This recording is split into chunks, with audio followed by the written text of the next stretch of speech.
Sheldrake 5? I think I saw the rest of his collection somewhere. Yeah, I think it was somewhere around here. Let's go take a look. Okay.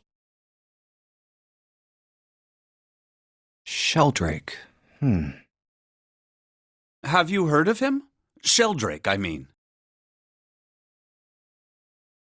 Yeah, Lotus told me about him. There's a British biochemist named Sheldrake. He has a rather interesting theory.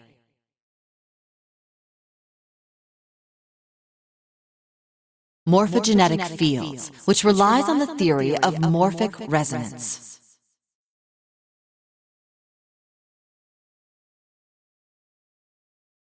Really? From Lotus, huh? Well, Clover also said something to me about that stuff. She did? Yeah, what was it? The ability to access a morphogenetic field is affected by a couple of things.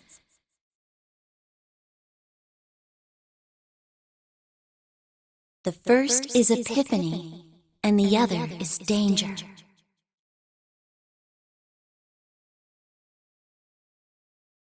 That girl. I told her not to tell anyone. You did? Why? Well... Look, man, I didn't push it because we're in a hurry, but I'm kind of sick of this. How about you just tell me, okay?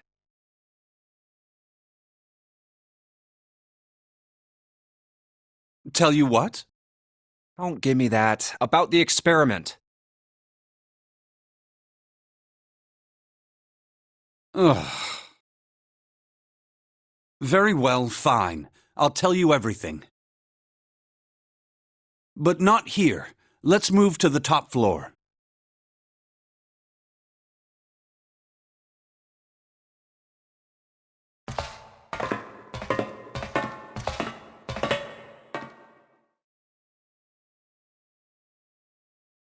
I suppose I might as well start by telling you why I kept quiet, and why I made sure Clover did as well.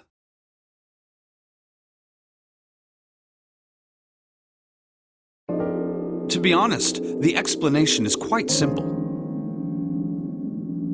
Zero told me not to. I had little choice.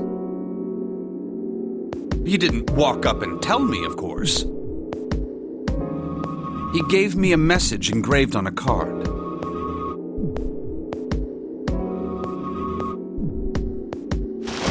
That's a Braille card. It looks just like the one you showed us earlier. So you had 2 cards? No, only one. Huh? What do you mean? I thought that card just had some rules for the Nonary game on it. Yes, it did. And those were the rules I read you. However, they were not the only thing on the card. There was something I didn't read. Well, perhaps I should say there was something I couldn't read. And that was? Tell no one of the events that took place 9 years ago. Tell, and I activate your sister's detonator. It's a threat on our lives. Oh. Well,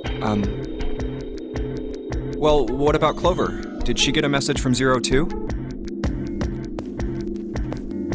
I don't believe she did. But doesn't it strike you as strange that Zero would shut my mouth, but not hers? Yeah. To be on the safe side, however, I told her it was best not to tell anyone. Still, apparently she told you. That girl. What's wrong with her telling me? I figured some stuff out with the things she told me. I mean, it looks like the whole activate her detonator thing was just a bluff. prancing around downstairs happy as a clam now that you're back.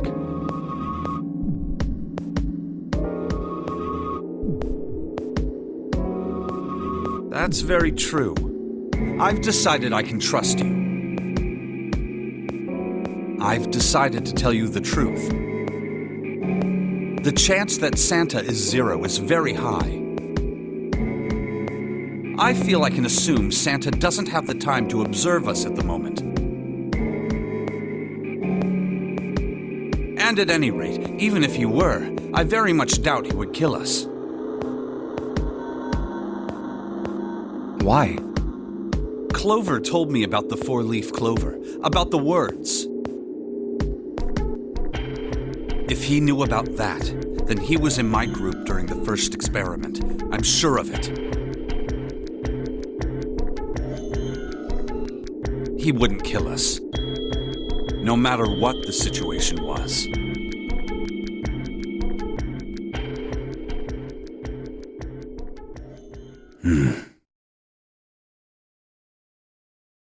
Hey, Snake?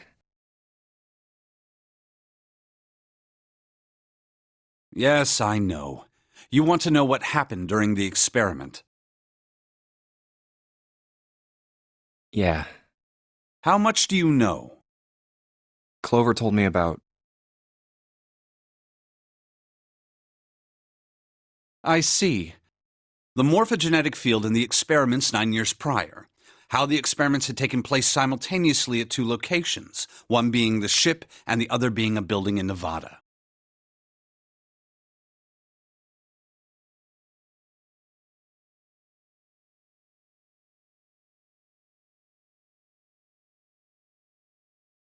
And the girl that died during the experiment. She told you all that, did she?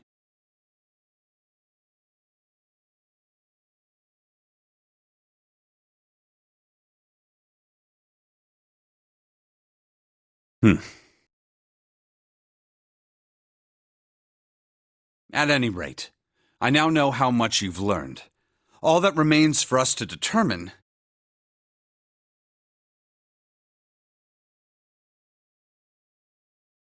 is who did this and why, right? yes. Can you tell me what happened? Yes. The people who organized the initial experiment were from a company called Cradle Pharmaceuticals.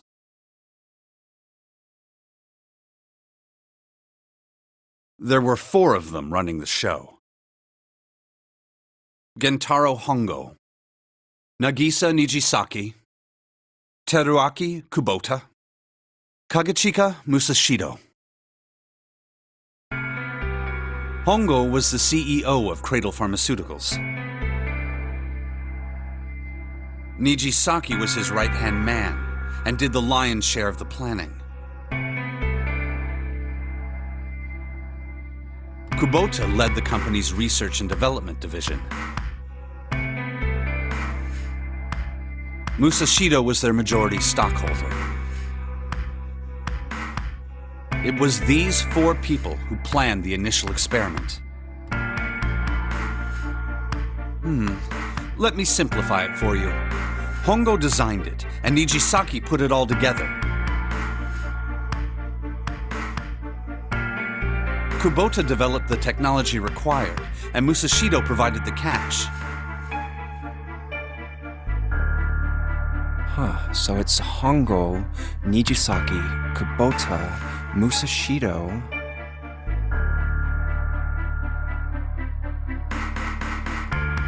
Of course, more than 4 people were required to conduct an experiment of this scale. To that end, they organized a top-secret team to assist them with their research. All in all, they gathered 10 people or so. Those 10 completed their team, and they were able to begin the project. They named it the Nonary Project. The purpose of the experiment was to research the prospect of controlling a human mind through sheer will.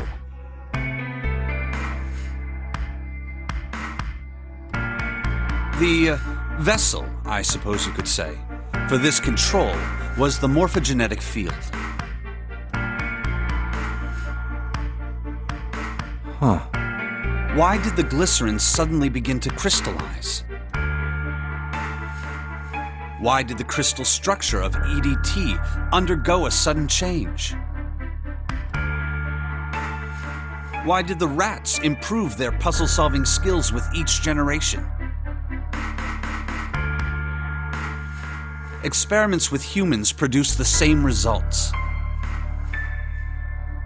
The more people who knew the answer to a question, the more there were who could answer correctly without having seen the problem before.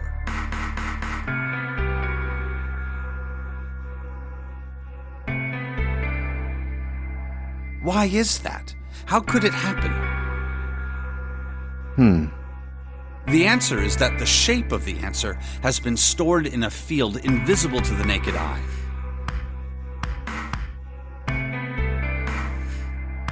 And through that field, the resonant event transmits information related to that answer. That's essentially the idea behind morphogenetic fields. But that's just a theory. Can't bring yourself to believe it? Yeah. Let's say someone killed another person because the devil told them to do it. Whether the devil exists or not has no relevance to the murder. They believe the devil exists. Whether or not he does is immaterial.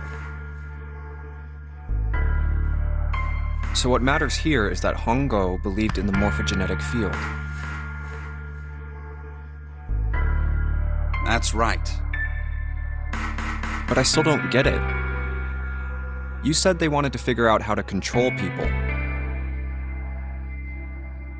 Right? That is what you were saying.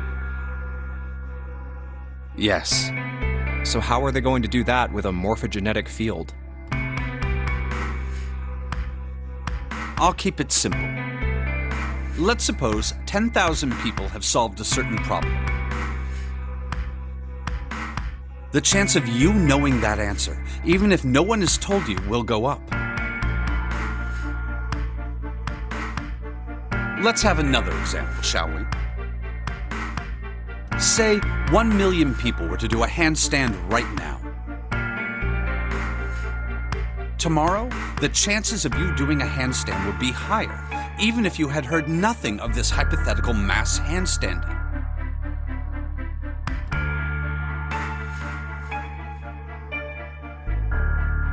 Mankind's thought process and actions are all part of a resonant event. All of the resonant events encoded in the fields are projected onto you. Of course, this assumes you believe in this theory. Do you follow so far? Yeah. Now, if there was a person who had the same effect as those millions of people, what would happen?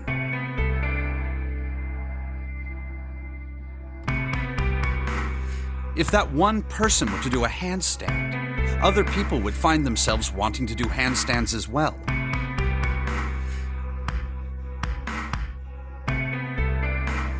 Can you imagine what a person with powers like that would be able to do? Come on, there's no way. I'm not done. Imagine another scenario. Imagine another person. This is an ordinary person. Let's say he does a handstand. What if there was someone who could grab the resonant event he created by doing that and use it to make other people do handstands?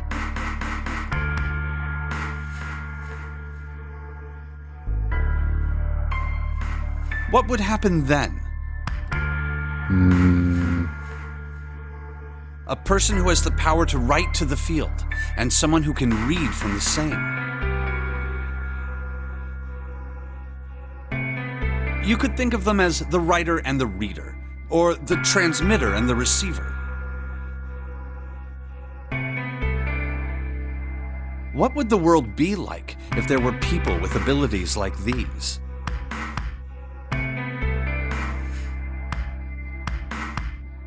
So the transmitter's resonant event can be transmitted through the field and sent to the receiver.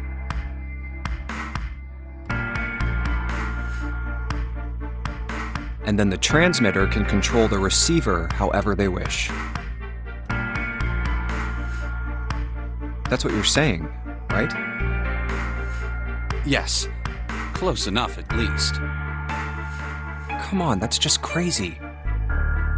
Well, if you want to prove that, then you'll have to test it first. At least, that was how they thought.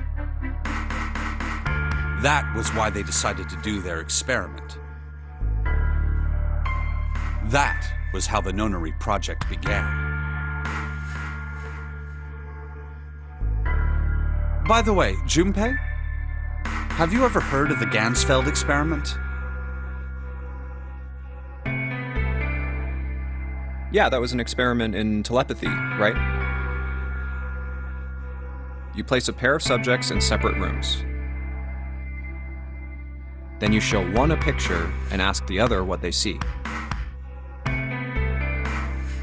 Interesting. I'm impressed. Yes, that is exactly correct. So, why did you bring up the Ganzfeld experiment? It was used to screen subjects for the Nonary project. The hospital in a remote town was affiliated with Cradle Pharmaceuticals. Hongo used it to conduct experiments on visiting children in secret. Some of them, he found, had potential. He began to gather children that showed promise, children that seemed as though they might be able to access the field.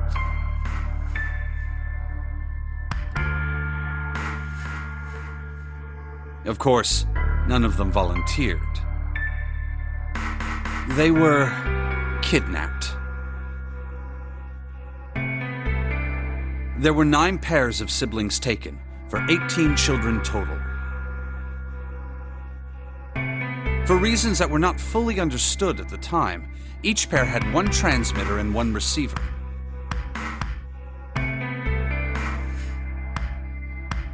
They were split perfectly. As such, the 18 children were split into 2 groups of 9. The children who were put into Group Q were the ones who excelled at transmitting. They were transferred to the mock experiment building known as Building Q in the Nevada desert.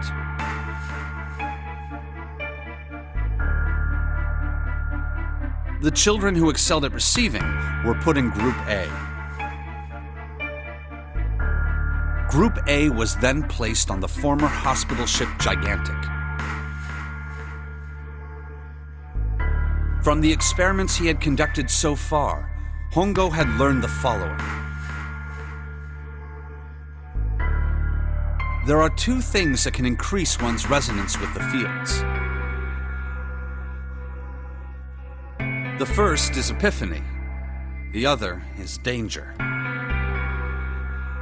Have you ever been faced with an especially difficult problem and thought about it very long and very hard until finally an answer suddenly appeared in your mind?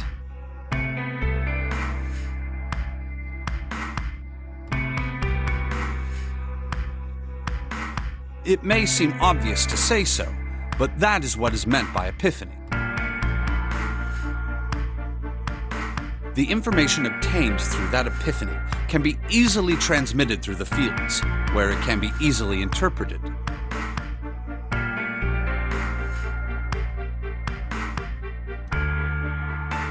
Adding danger to that equation allows for even easier field access. That's where Hongo came in. They set up a number of puzzles across the Gigantic. The participants had to solve each one before they could move to the next room. course, he hadn't forgotten to include danger. He had detonated a bomb on the hull of the Gigantic. The children in Group A were forced to play the Nonary game as the ship sunk.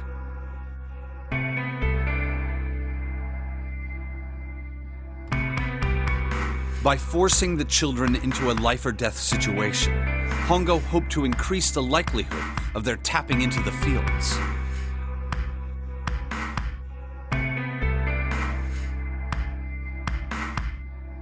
The children from Group Q, on the other hand, were confined to the mock experiment building, Building Q.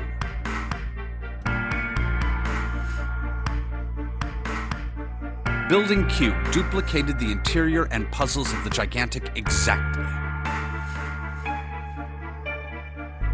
Every detail was exactly the same.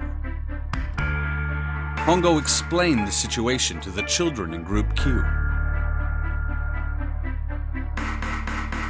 Solve the puzzles you find throughout the rooms. When you have the answers, transmit that information to the children in Group A.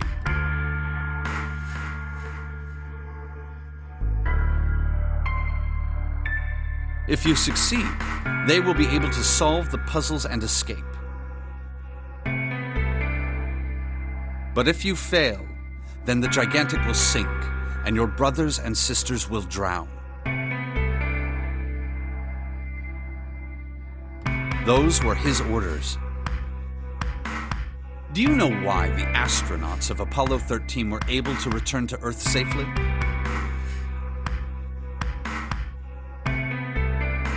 It was because NASA had access to a replica of the Apollo 13 capsule. All of the equipment, the instruments, everything. All of it identical. Everything was just like the real Apollo 13. NASA was able to replicate the situation the astronauts found themselves in. By putting themselves in the same situation, they attempted to solve the problems the astronauts were dealing with.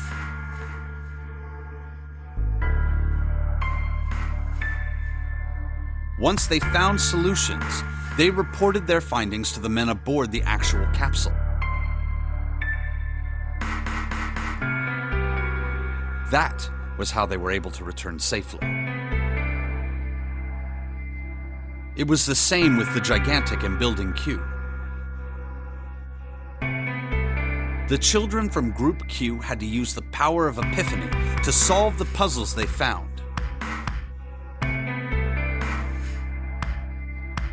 And transmit what they learned through the fields.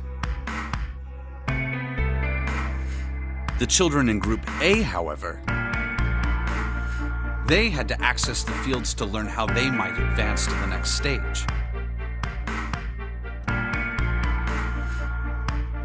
That is the simplest explanation I can manage.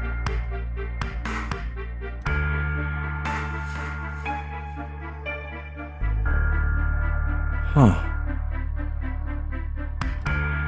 Hey, Junpei, Snake! How much longer are you two gonna sit around on those bony asses?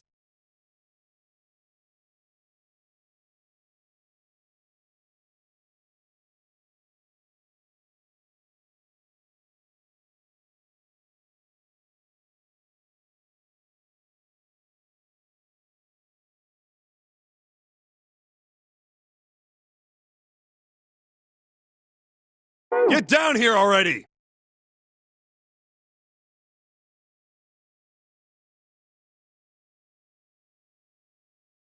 He's right. Let's go, shall we? We don't have much time. We need to get out of here, and soon.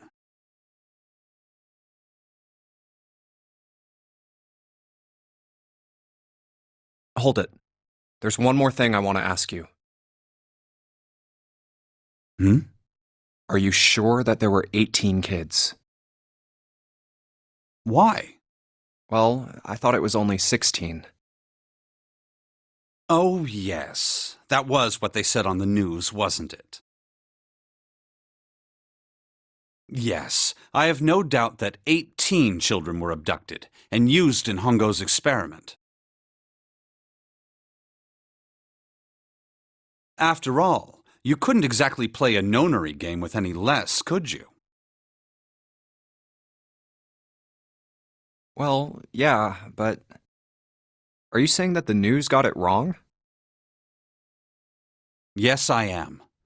There were 2 more children.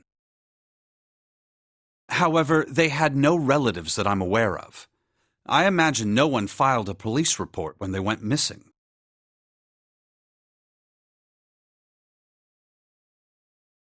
They were brother and sister, like Clover and I. The brother's name was Aoi. The sister's name was... Her name was...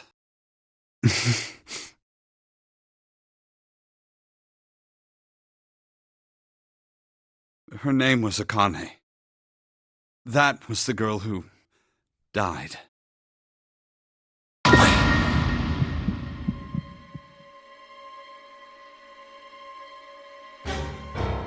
Akane Kurashiki died 9 years ago? Then, who is June? No. That's impossible. It can't be true. Akane isn't that uncommon of a name. If Snake had known her last name, that's a different matter entirely. So they share a name. A lot of other people do too. It doesn't mean anything. It was someone else. Of course it was. It has to be.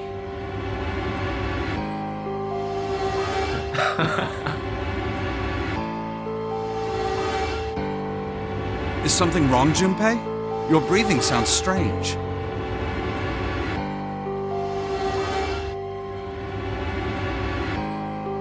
Oh, no, it's nothing. I'm fine. Let's get back down there, all right?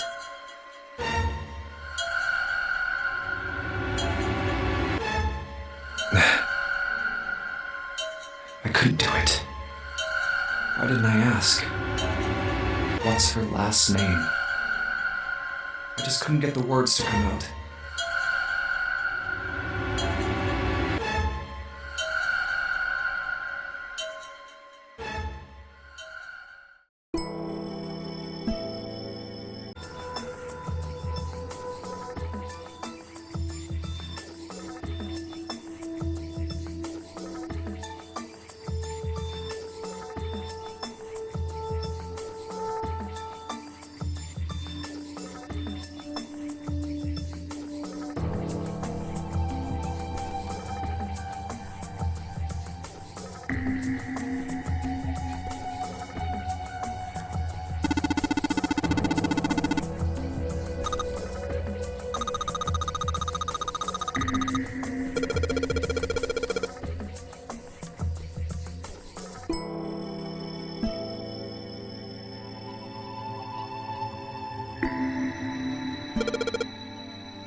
All right, this is the next...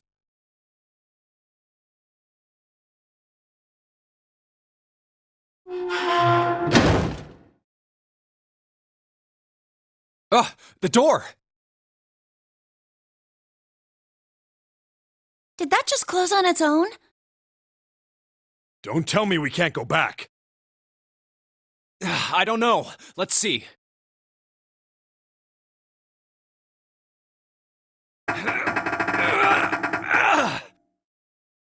Damn it. It looks like it locks automatically. Is there any other way out? Well, there's another door over on the right. There's a card reader next to it. It's got a red light on it, though, so I'm pretty sure it's locked, too. But there is a card reader, right? Yeah. Then perhaps if we find a key card, we could open the door and leave? Well, yeah, that might work, but... Hey! Wait a minute! Are you saying we're gonna have to search through this room for one little card? Oh, man.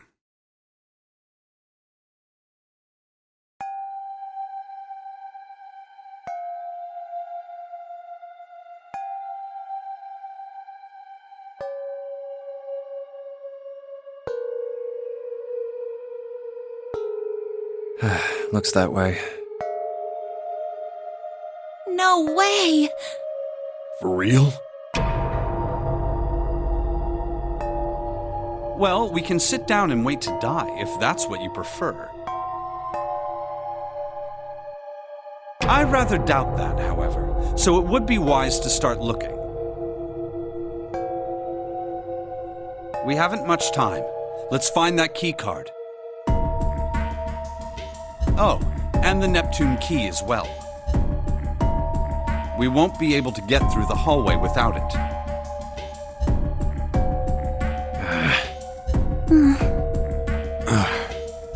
All right then, let's begin.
Ooh.